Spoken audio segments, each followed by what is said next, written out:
Hello साथियों, channel पर आप सभी का स्वागत है। जैसा कि हम पिछली क्लासेस से डिस्कस करते आ रहे हैं सिलेबस के बारे में, नोटिफिकेशन के बारे में, तो ये सब चीज़ें हम लोग अभी तक बात कर चुके हैं। आज हम लोग एचएस 2024 हमारी स्ट्रेटेजी क्या होनी चाहिए, सब्जेक्ट वाइज जो है क्वेश्चंस का क्या एक्सपेक्टेड जो है वो इंपॉर्टेंस रह सकता है, इन सब के बारे में आज हम लोग बात करेंगे। इसी के साथ हम लोग बात करेंगे कि स्टार्ट कैसे करें चीज़ों को और कितना पढ़ें डेली, तो इन सब चीज़ों को देखेंगे। हालांकि सबकी अपनी लड़ाई है, इसमें कोई संदेह नहीं है। हर किसी की अपनी लड़ाई है, हर किसी ने पहले कितना पढ़ रखा है, ये सारी चीज़ें बिल्कुल मायने रखती है। लेकिन फिर भी एक कॉमन जो है स्ट्रेटेजी जो हो सकती है सभी के लिए, उस पर हम लोग बात करेंगे। राइट, तो शुरू करते हैं। तो एचएस 2024 स्ट्रेटेजी जो है, इसमें सबसे पहली चीज मैंने जो आपको बतानी है वो नंबर ऑफ क्वेश्चंस जो एक्सपेक्टेड है। और एक्सपेक्टेशंस कैसे बनी है, ये एक्सपेक्टेशंस बनी है प्रीवियस ईयर एनालिसिस से, जो ट्रेंड एनालिसिस है लास्ट 2-3 ईयर्स का। क्योंकि एचसीएस ने पिछले जो 3 एग्जाम लिए हैं उनमें जो चेंज किया है अपनी पूरी स्ट्रेटेजी के अंदर, पूरा अप्रोच के अंदर, वो एक अलग है। जो पहले एग्जाम्स होते थे 2019 तक जो एग्जाम्स होते थे, और 2021 के बाद जो एग्जाम हुए हैं 21, 22 का, 23 का, ये जो एग्जाम्स हुए हैं, इनकी स्ट्रेटेजी स्पेसिफिकली पीटी की अगर बात करें हम लोग, तो बहुत बड़ा डिफरेंस देखने को मिला है। क्वेश्चंस का स्टैंडर्ड जो है वो देखने को मिला एक, और क्वेश्चंस का जो है ना एक वेटेज जो है सब्जेक्ट्स का एक अलग देखने को मिला है। तो उसी पर आज हम लोग बात करेंगे। राइट, तो number of question, subjects importance, इसको ही हम लोग कह सकते हैं। तो पॉलिटी के अंदर एक्सपेक्टेड क्वेश्चंस है 10 से 15 क्वेश्चंस बन सकते हैं। हो सकता है 15 से 18 भी हो सकते हैं, 10 से 15 के बीच में तो रहने ही वाले हैं पॉलिटी के क्वेश्चंस। और पॉलिटी एक ऐसा सब्जेक्ट है जिसके क्वेश्चंस जो है अगर आपके गलत होते हैं तो ये आप अफोर्ड नहीं कर सकते। ये अपने आप में एक सुसाइडल टेंडेंसी है, ये अफोर्ड नहीं कर सकते अगर आप ऐसा करते हैं। तो पॉलिटी के क्वेश्चंस इतने मुश्किल नहीं आते, तो इन पर तो आपकी स्ट्रॉन्ग पकड़ होनी चाहिए, ये मार्क्स आपके नहीं कटने चाहिए। तो ये सब्जेक्ट अच्छे से तैयार करना है। ज्योग्राफी के अंदर 10 to 15 ये ज्यादा जा सकता है, 18-20 तक जा सकता है ज्योग्राफी में, कोई दिक्कत वाली बात है ही नहीं इसके अंदर, तो चला जा सकता है। बट 10 से 15 स्टैंडर्ड मान के चलिए, ठीक है।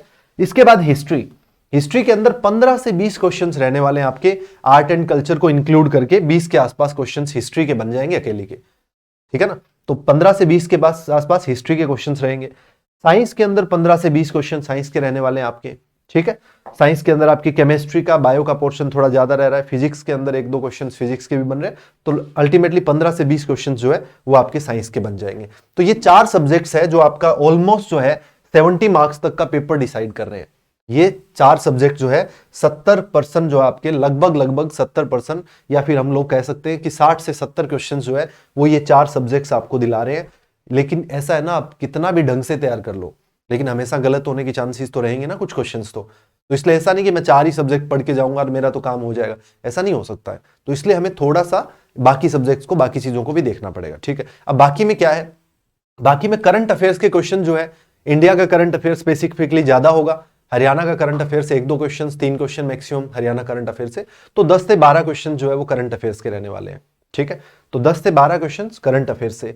हरियाणा जीके की अगर बात करें तो 2 से 5 क्वेश्चन हरियाणा जीके के रह सकते हैं, 2 से लेकर 5 क्वेश्चन तक हरियाणा जीके के। इको के 2 से 3 क्वेश्चन, ईवीएस के 2 से 3 क्वेश्चन रह सकते हैं। तो ये इस तरफ वाला जो पलड़ा है ये आपका बहुत ही कमजोर है एक तरह से, लेकिन ये आपको इजी क्वेश्चंस आएंगे यहां से। जैसे हरियाणा जीके के जो क्वेश्चंस आएंगे 2-3, वो इजीली आप कर सकते हो। एक बार अगर नजर मार रखी है हरियाणा जीके पे तो बहुत आसानी से किया जा सकता है। करंट अफेयर्स जो है वो पढ़ना आपको बहुत जरूरी है, क्योंकि करंट अफेयर्स के क्वेश्चन जो है वो आपको मेरिट लिस्ट में लेकर आएंगे, ठीक है ना। तो करंट अफेयर्स दूसरा आपको और हेल्प करने वाला है मेंस एग्जाम में।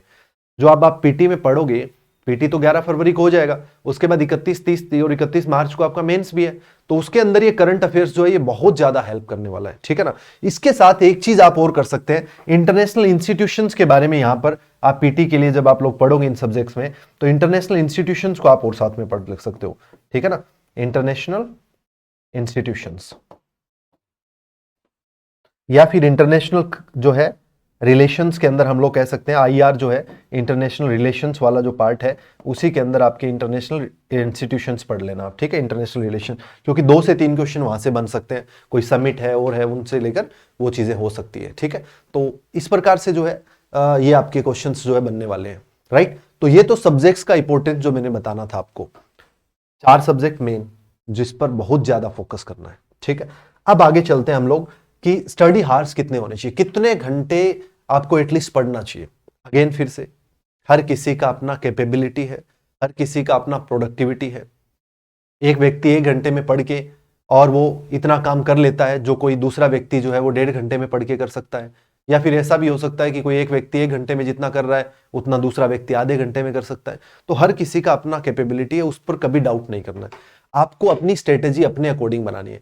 किसी को देखो, इसीलिए तो कहते हैं ना, हार्ड वर्क जो है वो बीट कर देता है कभी ना कभी किस चीज को, इंटेलिजेंस को। तो अगर आप लोग स्ट्रेटेजिकली चलोगे और अपने अकॉर्डिंग अपने साथ ही कंपेयर करोगे अपने आप का और अपने आप की कमियों को दूर करते चलोगे तो एक ज्यादा अच्छी चीज रहेगी, ज्यादा बेहतर चीज रहेगी। तो इसलिए आपका जो है ना कंपटीशन खुद के साथ ज्यादा है। ये बात ध्यान रखनी है पूरी तैयारी के अंदर कि आपने कितना इंप्रूवमेंट करना है और कहां कहां करना है, ठीक है। बट एक एवरेज जो है स्टडी हार्स मेरे ख्याल से 10 से 12 घंटे जो है किसी भी पर्टिकुलर एस्पिरेंट को 10 से 12 घंटे अपने पढ़ाई के देने पड़ेंगे, क्योंकि टाइम जो पीरियड है वो 80 डेज के आसपास का ही है और इतने दिनों में आपको जो तैयारी करनी है तो 10 से 12 घंटे आपको अच्छे ढंग से पढ़ना ही पड़ेगा, ठीक है। 10 से 12 घंटा में मैं जो कह रहा हूं वो प्रोडक्टिव हार्स कह रहा हूं। 7-8 घंटे अच्छी नींद लीजिएगा और 10-12 घंटे पढ़ाई कीजिएगा। मिनिमम 10-12 घंटे पढ़ाई करनी है। 13 कर लेते हैं तो कोई नुकसान नहीं है उसमें, लेकिन नींद के साथ समझौता करके और आप किताब लेकर बैठे रहे हैं उस चीज का कोई महत्व नहीं होने वाला है। नींद पूरी करो, 7 घंटे मिनिमम है, ठीक है। उसके बाद अगर आप लोग 14 घंटे पढ़ सकते हो, 15 पढ़ सकते हो, वो आप लोगों की एक अपने आप में एक प्रोडक्टिविटी पर डिपेंड करेगा। बट किताब खोल के बैठे हुए हैं, नींद आ रही है, उस चीज का कोई मतलब नहीं है। तो प्रोडक्टिव पढ़ना है, जितनी देर भी पढ़ो। तो 10 से 12 घंटा मिनिमम जो है प्रोडक्टिव पढ़ना है। अब आप बोलोगे सर पढ़ें क्या 10 से 12 घंटे में, कहां से शुरू करें? तो शुरू कहां से करना है इस पर भी हम बात करते हैं।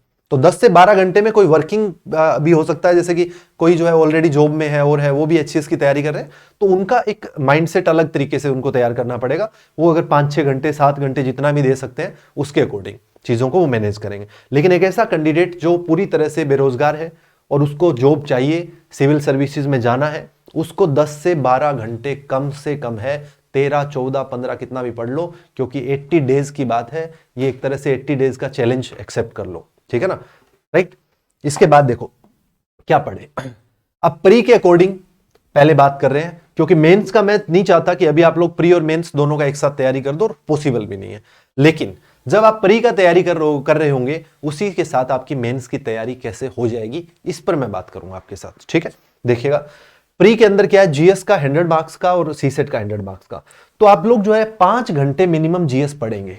5 आवर्स आपको क्या पढ़ना है, 12 घंटे अगर पढ़ रहे हैं या 10 घंटे पढ़ रहे हैं, उसमें से 5 घंटे आपको जीएस पढ़ना है, ठीक है। 5 आवर्स किसको डेडिकेट करोगे, जीएस को। अब आप कहोगे कि सर कितने सब्जेक्ट्स चलाएं एक साथ, क्या सारे सब्जेक्ट्स पढ़ दें? नहीं, जीएस के 2 सब्जेक्ट्स एक बार में शुरू करो।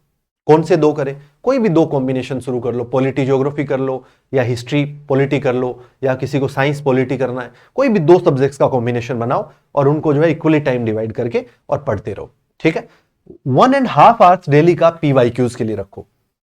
1.5 घंटा जो है प्रीवियस ईयर क्वेश्चंस की जो बुक आप लोग लेके रखोगे, उसमें से आपको 1.5 घंटा पीवाईक्यूज करना है। जो भी आप लोगों ने पढ़ा है उसमें से पीवाईक्यूज करो, राइट। ये चीज आपको ध्यान रखनी है जीएस के अंदर। तो 6.5 घंटे के आसपास आपकी डेली की जीएस हो गई, क्योंकि मेन लड़ाई जीएस की है। बट सीसेट भी तो अपने आप में कम नहीं है, क्योंकि सीसेट बोल रहा है कि भाई साहब मुझे क्वालिफाई नहीं करोगे तो जीएस में तुम लोग 100/100 ले लो, क्या कर लोगे, सिंपल। तो सीसेट को भी हमें इंपॉर्टेंस देना पड़ेगा। अब सीसेट को क्या इंपॉर्टेंस देना है, सीसेट को हम लोगों को 1.5 आवर्स का टाइम देना पड़ेगा। 1.5 घंटे डेली सीसेट होना चाहिए। कॉम्प्रिहेंशन प्रैक्टिस होनी चाहिए, मैथ्स प्रैक्टिस होनी चाहिए, और पीवाईक्यू साथ में देखना ही देखना है। चाहे तो 3 दिन या 4 दिन पढ़ लेना और 3 दिन आप लोग क्या कर सकते हो, सीसेट का पीवाईक्यूज प्रैक्टिस कर लो, कॉम्प्रिहेंशन प्रैक्टिस कर लो। ये इस प्रकार से स्ट्रेटेजी बना सकते हो। जरूरी नहीं कि आप लोग मैथ पढ़ रहे हो लेकिन आपने यही नहीं देखा कि क्वेश्चंस कैसे आएंगे। अर्थमेटिक कर रहे हो आप लोग, लेकिन क्वेश्चंस का डिमांड कैसा है, तो वो पीवाईक्यूज से ही समझ में आएगा। तो सीसेट के पीवाईक्यूज जरूर देखने हैं। यूपीएससी के जो सीसेट के पीवाईक्यूज है वही सेम एचसीएस में आने वाले हैं, तो वही देखने हैं आप लोगों को, ठीक है। 1.5 घंटा सीसेट पे दे दो। 100 में से 33 मार्क्स लेना है, बट डेली। इसमें बच्चे बहुत ज्यादा दिक्कत करते हैं, जो आपको नहीं करनी है। इसको बच्चे हल्के में लेते हैं और लास्ट मोमेंट पे इतना कंफ्यूज हो जाते हैं वो कि क्या करें, हमसे सीसेट भी नहीं हो रहा, फिर बोलते हैं कि अगली बार देंगे, अगली साल दे देंगे। तो ये एक माइंडसेट क्रिएट होता है फिर। इसलिए पहले दिन से इंश्योर करो कि 1.5 घंटा हमारा सीसेट में जाए, ठीक है। तो ये आप लोगों को करना है। उसके बाद जीएस के लिए यहां पर क्या करना है, देखिए जीएस में अगर आप लोग देखेंगे ना, मेंस का जो क्वेश्चन पेपर है, ये वाला एरिया आपका मेंस वाला आ गया। मेंस में अगर जीएस देखोगे ना आप लोग, तो वही सब्जेक्ट्स है, जैसे हिस्ट्री के अंदर आने वाली चीजें हैं, तो हिस्ट्री के अंदर वही चीजें जो आप लोग पीटी में पढ़ रहे हो, वहीं से मेंस की चीजें बनने वाली है, ठीक है ना, उसमें कुछ अलग से नहीं। लेकिन आप लोग जब करंट अफेयर्स पढ़ोगे ना, उनसे लिंकेज बन के बहुत सारे क्वेश्चन बनेंगे आपके जीएस के अंदर। कुछ सीधे सीधे क्वेश्चन जो बड़ी बड़ी न्यूज से, बड़े बड़े जो आपकी इश्यूज जो है आपको न्यूज में मिलेंगे, उनसे डायरेक्ट क्वेश्चन बन जाते हैं जीएस के अंदर, ठीक है, जो जीएस का आपका मेंस का पेपर होता है। तो जब करंट अफेयर्स पढ़ोगे, तो इसलिए मैं आपको एक सजेशन दे रहा हूं यहां पे कि जीएस के जो प्रीवियस ईयर एचसीएस के पेपर है 2 साल के 3 साल के, जो आप लोगों को मिल जाएंगे। अदरवाइज अपने टेलीग्राम चैनल पे अजय बुडानिया 1 टेलीग्राम चैनल जो अपना है, उसका लिंक भी है यहां पर, उस पर मैं डाल भी दूंगा जीएस के प्रीवियस ईयर क्वेश्चन पेपर। तो वहां से आप लोग देखोगे कि किस प्रकार से करंट अफेयर्स के इश्यूज आ रहे हैं। तो वहीं से पढ़ने का जो नजरिया है ना आपका, इंपोर्टेंस लेवल जो है टॉपिक्स का, वहीं से समझना है। जो मैंने आपको बताई थी कि करंट अफेयर्स के लिए एक मैगजीन पढ़नी है, वो मैगजीन जो आपको 1.5 घंटे करंट अफेयर्स पढ़नी है। बट मैं उस टाइम ये भी बता रहा था आप लोगों को कि 1.5 घंटे जो है आप मैगजीन पढ़ोगे तो 80 दिन के अंदर आप 1 साल की करंट अफेयर्स नहीं पूरी कर सकते। तो फिर कहां से शुरू करें, पहले लास्ट 6 मंथ्स का ट्राई करो। लास्ट 6 मंथ का मतलब क्या है, फरवरी में पेपर है तो फरवरी को छोड़ दो, जनवरी तक जो भी आएगी करंट अफेयर्स की उतना आप लोगों को करना। जनवरी में भी क्या, जनवरी तक भी शायद नहीं आ पाएगी करंट अफेयर की, यानी आप लोग जुलाई से लेकर दिसंबर को टारगेट करो। पहले जुलाई से दिसंबर अगर आप लोगों को लगता है कि 40-50 दिन के अंदर आप निपटा देते हैं अच्छे से, तो उसके बाद जो है फिर आप लास्ट 3 मंथ्स की उठाओ, अप्रैल मई जून, 3 महीने, 9 महीने की हो रही, फिर भी आपको लग रहा है कि नहीं मैं अच्छे से कर रहा हूं, तो आप जनवरी से लेके दिसंबर तक की कंप्लीट कर दो। लेकिन अगर आप लोग पहले से ही जनवरी से लग जाओगे तो आपका लास्ट जो 6 महीने का है वो तो पहुंच ही नहीं पाओगे आप। और चांसेस कहां से बनेंगे ज्यादा, लास्ट जितना नियरेस्ट होगा 6-7-8 महीने का, वहां से क्वेश्चन बनने के चांसेस ज्यादा है। अदरवाइज तो एचसीएस 2 साल का भी करंट अफेयर पूछ सकता है, उसमें तो कोई दिक्कत है ही नहीं। लेकिन हमें जो तैयार करना है वो 6 महीने का पहले टारगेट करना है, क्योंकि वो घटनाएं शायद तुम लोगों ने कहीं ना कहीं सुनी हो, थोड़ा बहुत याद भी हो। उसको करंट अफेयर को पढ़ते टाइम पर एक चीज का और ध्यान रखना, क्या, जब करंट अफेयर पढ़ोगे ना तो उस टाइम पर पॉलिटिकल करंट अफेयर्स को ढंग से पढ़ना है।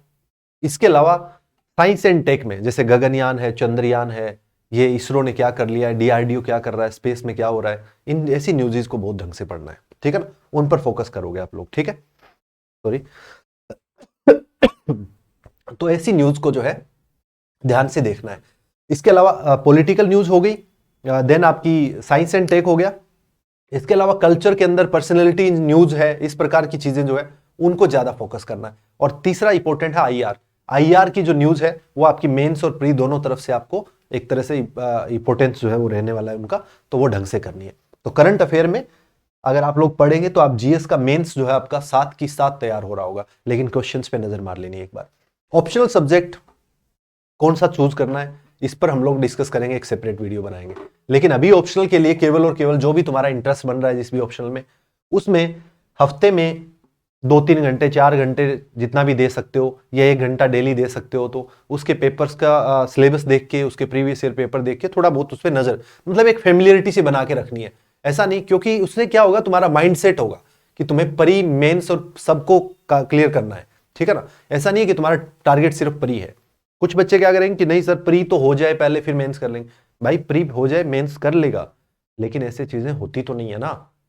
तू प्री प्री करता रहेगा, कभी मेंस हो ही नहीं पाएगा और मेंस तक पहुंच ही नहीं पाएगा। लेकिन अगर मेंस की सोच होगी दिमाग में तो प्री भी क्लियर होगा, ठीक है ना। तो अपना ऑप्शनल अभी से दिमाग में माइंड सेट करके रखना है, मेरा ये ऑप्शनल होना चाहिए, ये अभी से सोच लेना है अच्छे से।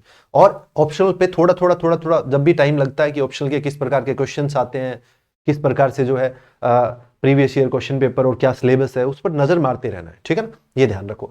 उसके बाद हिंदी और इंग्लिश। हिंदी और इंग्लिश जो है, जो सबसे ज्यादा दिक्कत करती है बच्चों को, इंग्लिश मीडियम वालों को हिंदी और हिंदी मीडियम वालों को ये इंग्लिश वाला पेपर 200 नंबर के है, बट बहुत बड़ा इनका स्टैंडर्ड है, बहुत बड़े लेवल पर ये डिसाइडिंग फैक्टर एक तरह से। इनके चलते बहुत सारे बच्चे जो है फेल हो रहे हैं मेंस के अंदर। आप लोग अभी केवल और केवल इतना ही करो, हिंदी हो चाहे इंग्लिश हो, ऐसे आना है दोनों में एक एक 30-30 नंबर का, वो लिखना ही पड़ेगा। इसके अलावा ग्रामर आना है, ठीक है। तो अभी आप लोग करो मत चीजों को, लेकिन सिर्फ और सिर्फ इतना कर लो कि हर संडे जितने भी क्वेश्चन पेपर है, चाहे जितने भी मिल जाएं तुम्हें, हिंदी और इंग्लिश में कोई चेंज नहीं आया एचसीएस के मेंस में, वो सेम पैटर्न है आज भी। तो उस पे जो है आप लोग अभी से पीवाईक्यूज को देखना शुरू कर दो केवल, कि आता क्या क्या है, किस प्रकार के ऐसे आते हैं, किस प्रकार की प्रेसिस राइटिंग आती है, क्या ट्रांसलेशन आती है, किस प्रकार का विलोम शब्द क्या आते हैं, हिंदी के अंदर इस प्रकार की चीजें आती है, इंग्लिश ग्रामर के अंदर किस प्रकार की। तो ये इंग्लिश और हिंदी के जो क्वेश्चन है अपने टेलीग्राम चैनल पे मैं ये भी डालूंगा, तो वहां से भी आप लोग देख सकते हैं। तो इन पर एक नजर मारना है आप लोगों को, इनके साथ टच में रहना है, ठीक है ना। तो ये पूरा का पूरा स्ट्रेटेजी आपको इस प्रकार से फॉलो करने की आवश्यकता है, तब जाके अपनी बात बन जाएगी, दिक्कत नहीं आनी चाहिए मेरे ख्याल से कोई। और ये टोटल मिला के अगर आप देखोगे तो 10 से 11 घंटे के आसपास हो जाएगा, जिसमें आप लोगों को इतना तो पढ़ना पड़ेगा, इतना तो कम से कम पढ़ना ही पड़ेगा। बाकी मैंने जैसा कि बताया कि जिस बच्चे का पहले का बैकग्राउंड अलग अलग है हर किसी का, तो उसके अकॉर्डिंग अलग अलग स्ट्रेटेजी है, बट ओवरऑल जो है इतना आप लोगों को ध्यानपूर्वक ढंग से पढ़ना ही पड़ेगा, ठीक है। तो इसी के साथ जो है ये क्लास मेरे ख्याल में यहीं पर हमें समाप्त करनी चाहिए, क्योंकि चीज़ें हम लोगों ने डिस्कस कर ली है। तो तुम लोग तैयारी में जुट जाओ, बाकी हम लोग वीडियो बनाते रहेंगे आगे। जिस प्रकार की भी आपकी रिक्वायरमेंट रहेगी वो आप कमेंट में लिख भी सकते हो कि किसी पर्टिकुलर चीज़ पे आपको दिक्कत आ रही है एचसीएस से रिलेटेड, तो मैं अलग से वीडियो उस पर भी बना दूंगा, ठीक है। सो मिलते हैं अगली क्लास में। Thank you so much.